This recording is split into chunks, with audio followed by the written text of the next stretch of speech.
তো বন্ধুরা, গরমের সিজন আসতে না আসতেই ইলেকট্রিসিটি চলে যায়, লোডশেডিং দেখা যাচ্ছে। সো লোডশেডিং হওয়ার পরে তোমাদের এমন একটি টেকনিক শেখাবো, সেই টেকনিকের সাহায্যে তোমরা ঘরটিকে আলোকিত করে নিতে পারবে। সবার প্রথমে সবার প্রথমে তোমার স্মার্টফোনটির ফ্ল্যাশ লাইটটা অন করে নেবে।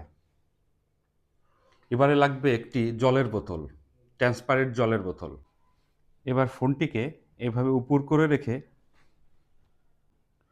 ফোনটির উপরে এভাবে রেখে দেবে।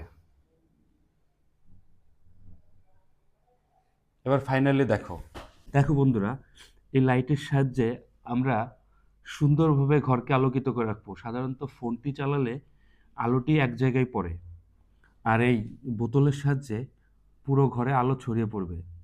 আর রোজ এই ধরনের ইন্টারেস্টিং ভিডিও পেতে আমাদের ফেসবুক পেজটি ফলো করে রাখবে। আর ভিডিওটা ভালো লাগলে একটি লাইক করে দেবে।